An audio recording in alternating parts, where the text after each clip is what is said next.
मी फुलपाखरू झालो तर मराठी निबंध। जर एक दिवस मी रंगीबेरंगी हलका पंखांच्या फुलपाखरूत रूपांतरित झालो तर काय असेल ते जग। ही केवळ एक कल्पना नाही तर निसर्गाच्या अद्भुत अंगाशी एकरूप होण्याचे स्वप्न आहे। चला आता मी तुम्हाला माझ्या नवीन अस्तित्वाच्या अनुभवांची सफर सांगतो। माझा जन्म एका साध्या अंड्यातून झाला। कालांतराने मी एक हडकुडी अळी बनले आणि दररोज पाणी चावणे, वाढणे, निसर्गाच्या धोक्यांपासून लपणे आणि मग एक दिवस मी स्वतःला कोशात बंदिस्त केले। अंधारात अनेक दिवस काढल्यावर शेवटी तो चमत्कारिक क्षण आला। मी कोशातून बाहेर पडलो आणि माझे नाजूक रेशमी पंख उघडले।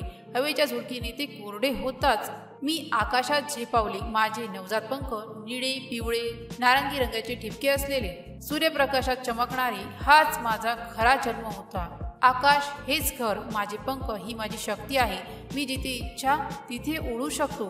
फुलांच्या बागेत, जंगलातील झाडांवर, खेड्यातील कुंपणावर, शहरातील बाल्कनीत। वारा माझा साथीदार, सूर्य माझा मार्गदर्शक, जमिनीवरून उंच वाण उडवण्याचा, फुलांवर झेप घेण्याचा, ओल्या गवतावर विश्रांती घेण्याचा हा अनंत आनंद। माझे जीवन म्हणजे नृत्य, हवेतले मुक्त भाररहित फुलांशी मैत्री। माझे काम केवळ उडणे नाही, मी निसर्गाचा एक महत्त्वाचा दूत आहे। जेव्हा मी फुलांवर बसतो आणि रस गोळा करतो तेव्हा परागकण माझ्या पायांना चिटकतात। पुढच्या फुलांवर जाताना हे परागकण मी त्याला पोचवतो। अशा प्रकारे फुले फुलतात, फळे येतात, झाडे पुनर्जन्म घेतात। माझ्या या छोट्याशा प्रयत्नातून निसर्गाचा चक्र चालू राहतो। सौदांचे, मधमाशांचे भुंगे आणि हमिंगबर्ड हे माझे सहकारी सर्वजण मिळून हिरव्या जगाला टिकवतो। पण माझे जीवन सुखाचे नाही। मानवाने निर्माण केलेले जग माझ्यासाठी भयानक ठरू शकते। शेतातील विषारी फवारणी माझ्या श्वासावर घेते किंवा माझे पंख निकामी करते। वाढती उष्णता, अनियमित पाऊस हे माझ्या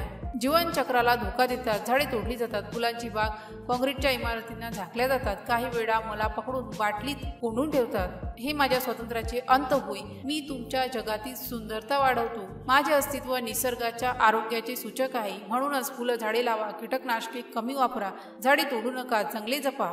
मला पकडू नका, माझे पंख तुटणार, मी मरेल।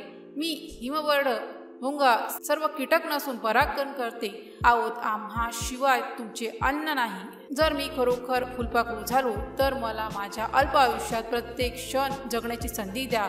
मी हवेची शुद्धता, फुलांचा सुगंध, सूर्याची ऊब आणि स्वातंत्र्याचा आनंद अनुभवू इच्छितो।